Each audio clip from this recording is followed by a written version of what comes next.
It's Monday, September 22nd, and sources are reporting that Bruce Pearl is retiring 6 weeks to the day before the college basketball season starts. What?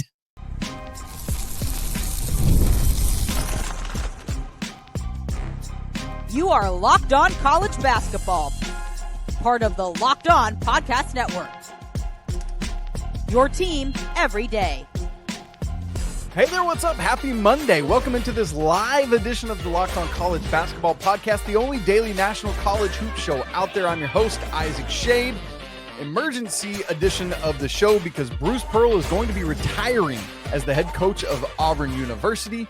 And so I hopped in with Zac Blackerby, the great host of Locked On Auburn, for an immediate reaction to this, even before a lot of the information was out. What's really cool is that then Zac, as well as our own Andy Patton, are going to record a fuller episode with more full information, more out there. That will be Tuesday's episode of Locked On College Basketball. But we wanted to go ahead and get you something here on Monday. So by the time you're listening to or watching this, maybe some of the details and specifics are more fully formed now, but man, these initial takes are really important to get out there. So wanted to make sure you catch it. This live episode is brought to you by FanDuel. Right now, new customers can bet just $5. And if that bet wins, you get $300 in bonus bets to use all across the app. Download it today. So here it is. My conversation with Zac Blackerby in the immediate aftermath of the news, according to sources, is retiring. Yes, welcome on into a very special emergency edition of Locked On Auburn. I'm your host, Zac Blackerby. Thank you so much for making Locked On Auburn your first listen every single day. Bruce Pearl. Several reports throwing it out there that Bruce Pearl is retiring from Auburn basketball, with the assumption that the next step will be his son, Stephen Pearl, will be Auburn's next head coach. Full transparency. This is something that I've heard for the last few months and was skeptical on if it would actually happen until a few weeks ago. He joined John Rothstein's show, and Rothstein asked him specifically about how much longer he had. And I think Bruce Pearl's answer to that question was him kind of soft launching the idea that this may not be for too much longer. Now, I think it was worded in a way where it wasn't going to be just weeks later. But talking to folks behind the scenes, I think this was something that was kind of discussed. I don't think the folks that are within the program are shocked that this happened. How much of this is tied to a potential Senate run and all of that, I'm not sure. But I think if you connect all the dots, I think it could be something. So I'm going to talk more about Pearl today than I am about Stephen, but we will get to that in a moment. Obviously, there's going to be differing opinions on all of this. Let's start things off with the facts. And the facts are Bruce Pearl changed this program. Bruce Pearl needed a second chance after, all the show cause stuff with Tennessee. And it took him a few years to get it going. But oh my goodness, no one has transformed a program more than what Bruce Pearl was able to do at Auburn. Multiple Final Fours. And he said, once again, in that interview with John Rothstein, he said he wanted to go out on top. And he's going out on top. I mean, the last game that he coached, assuming, all these reports are true, will be him coaching in a Final Four. Once again, we're talking about Auburn basketball here. Auburn basketball, him coaching in multiple Final Fours is it's unbelievable. It's unbelievable. So he's going out on top of his game. I think there are a few questions here in regards to, is Stephen going to be permanently named head coach? Will there be an interim tag next to his title? And then how much of this was communicated to the players, specifically, I guess all of them, because Schade Pettiford is the only guy that's returning, and you had to have thought that this came up when he was deciding if he should test the draft waters and if he should stay in the NBA draft or not. And my gut is surely that had to have come up, because then, like, if this was the plan to let Steven be the next guy, surely there wouldn't be like that'd be a tough locker room for him to come into. So surely he's talked to all these transfer portal additions and these recruits as far as, you know, what's going to happen with all that. So, I mean, it's insane. It's insane. And like, I saw this, like, I kind of thought that this was coming. This is something that Daryl and I've talked about a lot behind the scenes, but the news actually hitting, it's a weird feeling. I mean, the greatest era in the history of college basketball. I mean, what a run. What a run. How much of this is impacted by, I mean, timing? Like, what else does he want to do, I guess? And then the other thing is, we've seen the transfer portal, this new era of college athletics, wear down coaches. How much of it is that? I don't know. But incredible stuff. Incredibly large, impactful stuff there. Live chat, let me know your thoughts on this. And if you're watching this after the fact, please comment down below. I think there's going to be differing opinions on this. I think there's going to be differing opinions throughout the fan base. There's a side that I'm on. There's a side that I'm on in regards to, okay, Bruce Pearl can do no wrong. Let him do whatever he wants at the timing that he wants. And great. The Pearl family deserves it. There's the other side of this where it's like, okay, you could have given us much more of a heads up, and, you know, you could have gotten your pick of several elite coaches. So like, does Steven deserve like the permanent tag? I think is a question worth asking. I'd give it to him. But the other side of the argument is a very good one. It's a very good one as far as, is he worthy of having a top 15? I'll be aggressive and say top 10. I mean, Auburn's been to 2 Final Fours in the last 6 years. Like, that's a big deal. And so to me, I get the argument of, well, hold on, you're hiring somebody to a top 10, top 15 job in all of college basketball that has no head coaching experience. I'm going to bring in Isaac Schade. He's the host of Locked On College Basketball. I texted you this, 3 or 4 days ago? You did, Zach. You said, be on the lookout. Bruce Pearl is going to announce it. And honestly, after all the news last week of like, hey, he's not going to run for Senate, that's off the table, I thought it was like, okay, well, maybe he gives it one more go. ZB, this is crazy news on a Monday. We are 6 weeks to the day from the start of the regular season. I'm freaking out. Your thoughts on the balancing? There's two sides to this. There's going to be the side, and admittedly, I'm on this side, the first side I'm about to mention. One side is Bruce Pearl deserves it. If he wants his son to be the next head coach, and he's been a huge part of all of these runs, great. There's the other side of it where I would like your opinion on, where Auburn is a much more appealing, much more attractive job now than it was when Bruce Pearl took it. I mean, he totally transformed the program. When you talk about a fan base that is rabid, a home court advantage that is second to none in college basketball over the last half decade, you can make the argument, and this sounds a little weird to say it out loud, but you can make the argument that right now, this Auburn basketball job is a top 10 job in college basketball. If you want to scoot it out to 15, I'm not going to push back on it. Sure. It's a top tier job, though. 100%. 2 Final Fours in the last 6 years. That's a big deal. Where are you with this? As far as like the balancing of, okay, Bruce Pearl, you deserve whatever you want because of what you did to this program, and you made the program great. Yeah. But also, like, the program is great, and Steven's unproven, though he was a big part of everything that Auburn's done over the last 5 to 6 years. Clearly, both sides of that have to be considered. Let me zoom out and take the bigger picture from all of college basketball. This is not the only place where we're seeing this. Kellen Sampson is the heir apparent to the Houston throne right now under Kelvin. We've seen other coaches not do this necessarily with sons, but with long-term assistants. Tony Bennett did the same thing at Virginia last year, even closer to the start of the season than we are today, Zach, and handpick one of his assistants. And so we've seen coaches, if I'm going to use the word hamstring, I don't know if I feel that strongly, but kind of hamstring their athletic director and saying, look, we're so close. I don't know what you want me to do here. Right. And so it's got to be Steven. I think it does make a ton of sense, right? Like in a world where maybe Bruce was announcing now, like what Coach K did. Hey, I'm going to announce that after this year, I'm stepping away.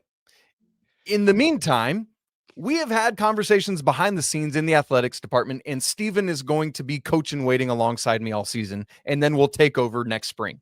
Cool. That's an easy sell for everyone if that's the play. If there was an open coaching search, kind of going to the other side, I think Steven would certainly be in the conversation of that because he's been along for the ride every step of the way. He grew up in the man's house. He knows him. He's his son, right? Right. But because of what you just said, Zach, 100%. Auburn right now, because of SEC money, because of how good the team is. It's funny, we could say this actually about both SEC schools in the state of Alabama. This is a top-tier coaching job. Top 10, top 15, whatever you want to call it, same. I'm not going to push back on any of that, and I think that is a valid thing. Certainly, I think it would still be beneath the traditional blue bloods of college basketball, Kansas, Kentucky, Carolina, Duke. I wouldn't put Auburn in that tier, but dude, it ain't far behind. That's what I think is important to recognize. Sure. That said, you can go out and offer anybody you want. Is it Mark Few? You roll down to Tuscaloosa and back a truck up to Nate Oates. How funny would that be?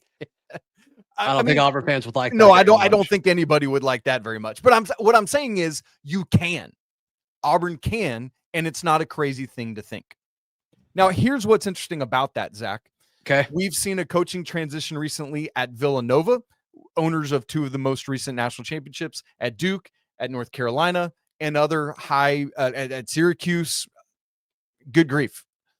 Those schools, even Kentucky, I was like, there's a massive one I'm forgetting, haven't been able to get the massive names, right? Kentucky had to settle for Mark Pope, who now it looks like wasn't a settle, right? Right. But they weren't able to go out and say, come on, so they called like 3 or 4 people. Exactly. Yeah, exactly. Right. And so in this era where there's money to be had wherever, coaches are less like, oh, I got to go to one of the big boys. And so what's funny now is that might apply to Auburn. While I think Auburn certainly can go out and anybody is on a legit candidate, they might not be as movable now as they used to be. And also because of so many stepping away because of the portal and NIL and now house settlement, I don't think as many people are going to be as like, yeah, let me jump in on that. And so I think that makes Steven all the more attractive. And yes, to your point, Bruce Pearl has earned the right to do whatever the crap he wants to do, whenever the crap he wants to do it, and walk away and be a legend in Auburn for the rest of his life. Yeah, no, build a statue. Go ahead and start building the statue right now. I've got 2 questions for you. If you don't mind, I'm gonna take a quick break. And then I've got 2 questions, one on transfer portal, and then one specifically on the timing and Steven Pearl. That's all coming up right here on this emergency edition of Locked On Auburn. Right after I tell you about FanDuel, y'all, the NFL season is here, and FanDuel is making sure you're ready for kickoff with a can't-miss offer right now. New customers can bet just $5, and if it wins, you're going to get $300 in bonus bets to use all across the app.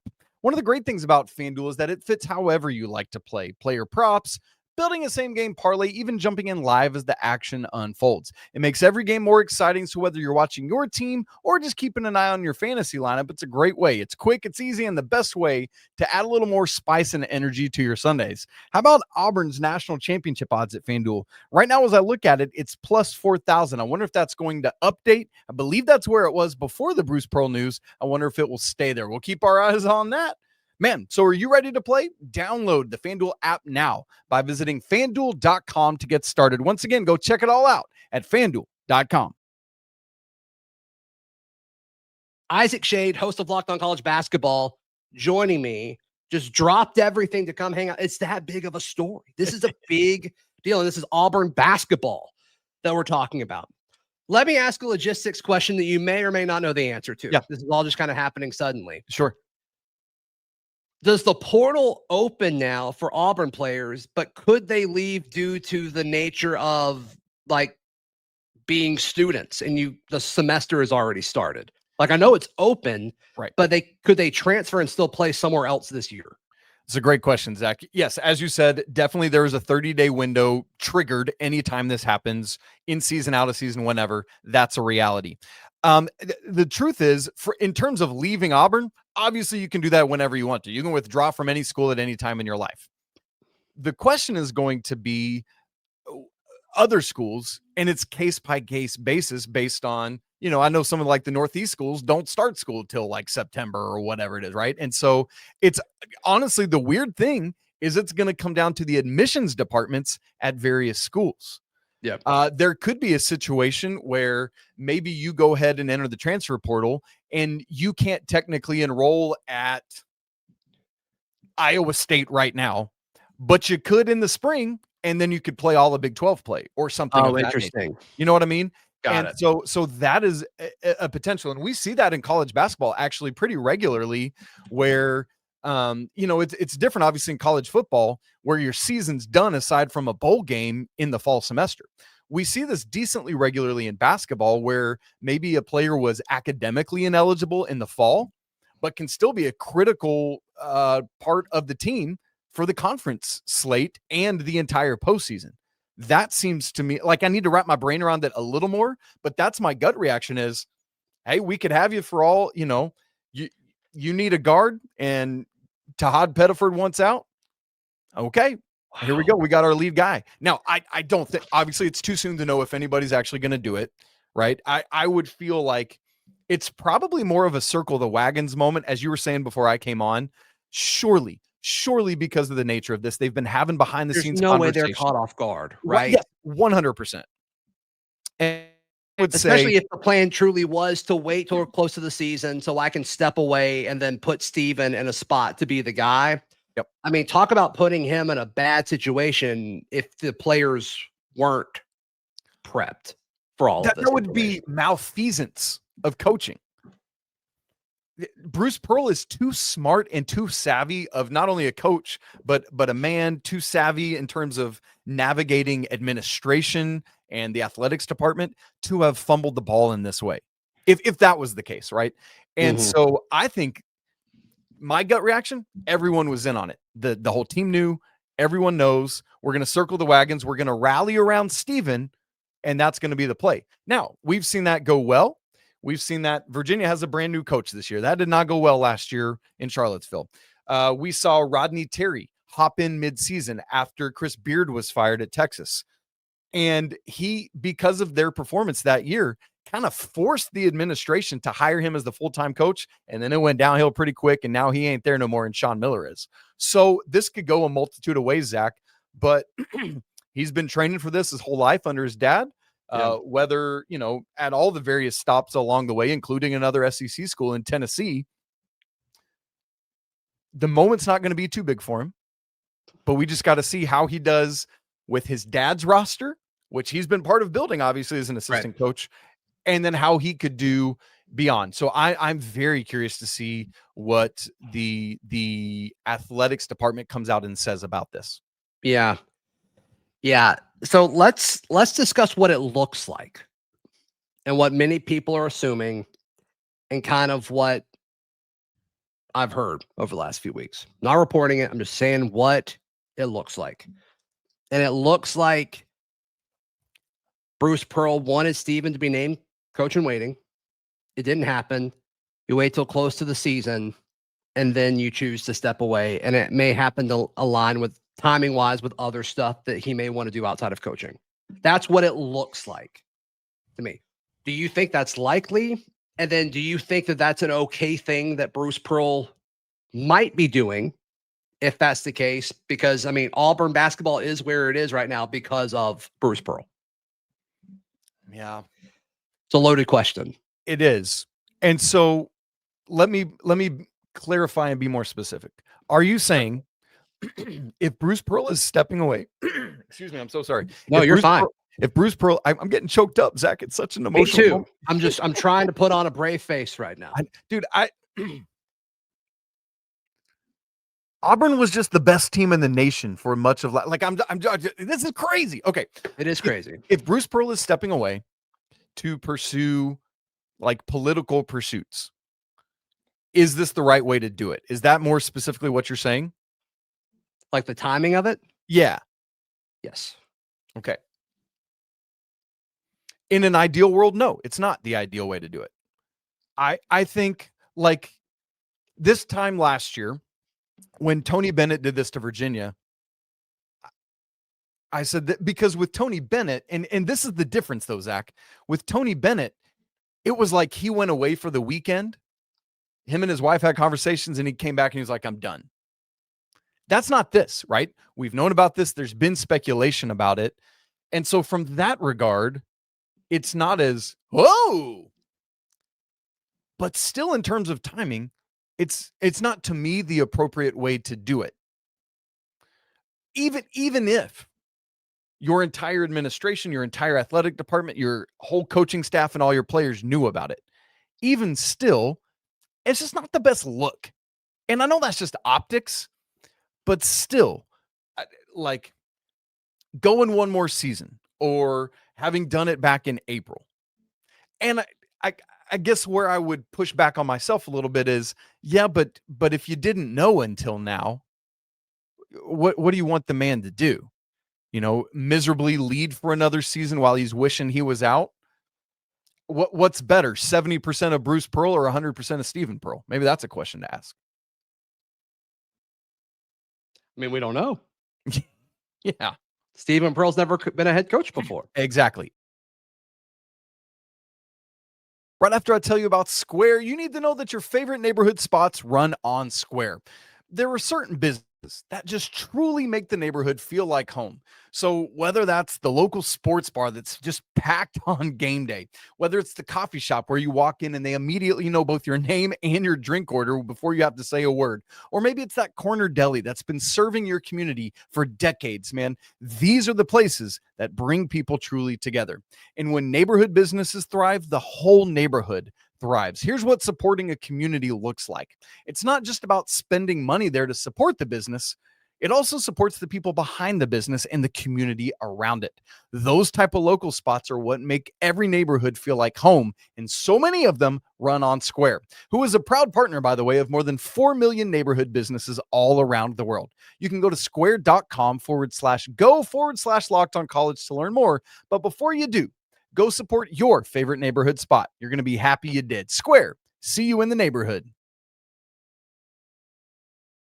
How often, like, zoom out, put your national college basketball expert hat on, which you already have on, covering up part of that beautiful hair of yours. How often is a top 15-ish job, an elite job, do they give it to someone who's a riser and has no head coaching experience? Before the portal era, almost never. In the portal era, often. Let's go through some of those ones that have happened recently. Please. Kentucky, Mark Pope is hired from BYU, where he did very well. But as we said earlier, he was not first, second, third, or probably fourth for that job. Where was he before BYU? He was it Utah Valley? It was not a high major. Okay. So if it's something like that, like maybe that's a little similar. Like, yes. What's more impressive, like a coach in Utah Valley or like the number 2 guy at a Final Four team? Like, what's he was? Okay, that's right. So Utah Valley from 2015 to 19, BYU 19 to 24. So he had a lot more experience. But here's a couple examples of people that didn't. Let's go to some other blue bloods. Yeah, where Mike Krzyzewski did what I said earlier, kind of what I wish Bruce had done here.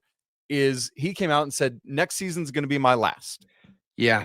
John Shire is going to walk alongside me the entire way. Another person who has 0 head coaching experience, but he got to walk hand in hand for a year knowing he was the coach in waiting. Let's go to their rivals, North Carolina. where Roy Williams retires hilariously on April Fool's Day after the 2021 season. Hubert Davis, who his only head coaching experience was coaching North Carolina's JV team, was thrust into that role. At Villanova, Jay Wright steps away, having won the 16 and 18 national championships. Kyle Neptune comes in, not having much of any experience of his own. Other examples like that. So in this era, there's much less, we're going to go out and get a dude, right? Like going back to Roy Williams, for example, one of the wildly most successful coaches in college basketball history at Kansas. He's going from Kansas to Carolina. Mike Krzyzewski came from Army, where it was fine, right? And things of that nature. And so it actually, what you asked me is actually becoming more regular in this day and age, because coaches aren't wanting to move at the same level, because you can win anywhere now if you got the money and you can figure out NIL and now how to navigate house settlement and all of that. Yeah. You can win anywhere, Zach. And so guys aren't as movable now. You don't have to ascend to blue blood status to be the man. With NIL and stuff, like I think it matters less, because like you still got to recruit, which I don't think recruiting is the part of Steven that I'm worried about. I don't know if I'm worried about any aspect of it, but like that's the lowest concern. He knows how to get guys to commit to Auburn. But the financial aspect of it, was Bruce Pearl good at potentially raising funds and the organization of boosters and all of that? Like, yeah.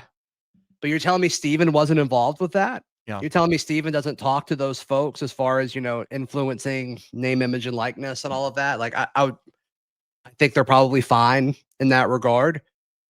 But you do have to run a program. Yeah. Steven has been pretty accessible to media over the last several years. Maybe that was by design. I'm sure it was somewhat intentional. So like, it's not like he's not used to speaking publicly on behalf of Auburn basketball. It's just, his dad was just the greatest coach to ever coach here. Yep. That's it. Well, and it's a vastly like I literally right before this got off an interview with Coach Jared Haas, who was an assistant under Roy Williams forever at Kansas, Carolina, then went to be the head guy at UAB and the head guy at Stanford. And what he literally just said to me is what Stephen Pearl is going to have to experience. He said, it was so weird when it was time to call a timeout and I had to look around. It's like, oh, I'm the guy that does that now. When Stephen Pearl does that for the first time, it's not going to be some random game. It's going to be Ballin and Boutwell against Oklahoma State. It's going to be the exhibition against Memphis down in Atlanta. Is that right? Do I remember that correctly, Zach? Is the other exhibition? Right. And then Bethune-Cookman, Monday, November 3rd, 6 weeks from today, comes down to Auburn to Neville Arena. And Stephen looks around and he's like, oh, I'm the one that gets to stand up now. I'm the one that's got to call the timeout. Yeah. Stephen has been a head coach for one game, technically, because Bruce, I think, got suspended for 2 games and he coached one. And then that's a good point. Maybe it was Ira Bowman that coached the other. But so he is 1-0. He's undefeated. That's a great point. He is undefeated. Oh my God.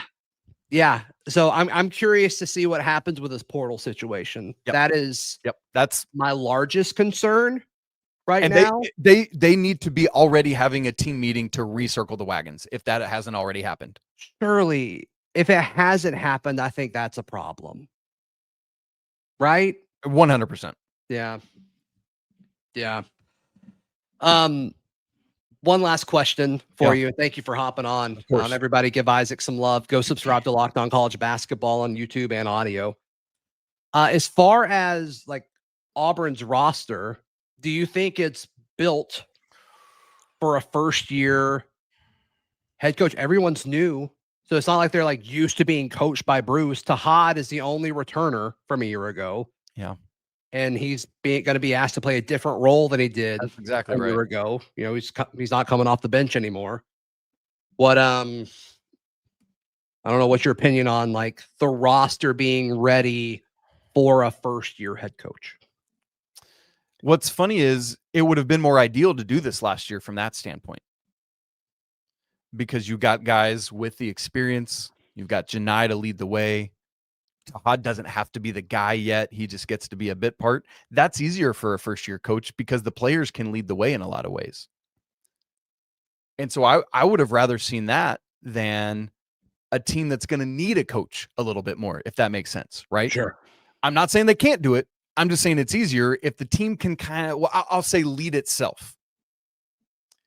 And it would be one thing if you had an assistant with vast experience as a head coach on the bench. That's not Ira Bowman. Corey Williams was head coach at Stetson 6 years.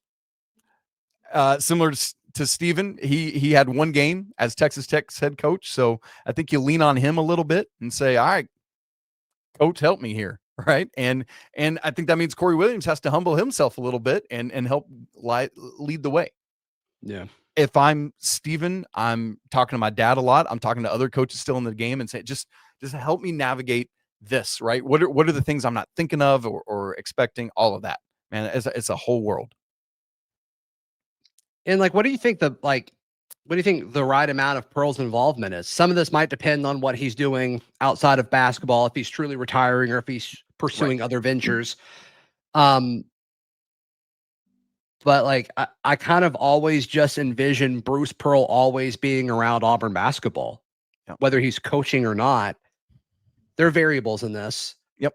But what's the balance of I need to let Steven run his program now versus I've been the face of Auburn basketball and will be, synonymous with Auburn basketball for the rest of my life? It depends on how much running they did together before this. How much father-son conversation had they had about, I'm definitely going to step away this offseason. And so a lot of last year was more intentionally than he otherwise would have training his son to be a head coach. Yeah. Because how much he relies on him now, as you said, depends on Bruce's time.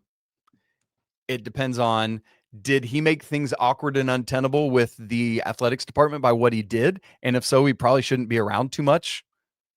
Because ideally, you not only have someone you can text or call or FaceTime, but somebody that could maybe be in the gym with you. Mm-hmm. If time and bridges not burned allow, then maybe coach could be in the gym sometimes. But that, right? It's like when let me give an analogy that's popping into my head, and I hope this makes sense. Okay. Zach, let's say my wife Maggie and I had been dating and we broke up. She and I could not be friends for a long time. We would need an actual period of separation before we could have a platonic friendship relationship again, assuming that was capable for us as adults. I would need to separate myself from a preordained amount of time before reinserting myself so that things weren't the same as they previously were. Mm-hmm. That kind of thing. I think it makes sense where Bruce of the Pearls almost needs to step away for Steven to be able to be the man. Because if Bruce Pearl's around, he's the head coach of this team, whether he's the head coach of this team or not. Yeah, I think I agree with that. Man, it's great and crazy to have joined Zach for this news. Man, it's crazy that this is happening again in college basketball, similar to last year with Tony Bennett and Virginia. But here's where we are. Obviously, a lot more to come on this news. As I said, Andy joined Zach for a show that will come out tomorrow on Locked On College Basketball. That'll be our full show. But again, we didn't want to wait until Tuesday for you to get this news. We've enjoyed this conversation between Zach and I. Make sure you go follow all the coverage over at Locked On Auburn, as well as staying locked in right here on Locked On College Basketball. You can subscribe to the show on video and audio. To do that, you can also join us in the Locked On College Basketball Discord, which is literally popping off right now as you and I talk. So make sure to join us there.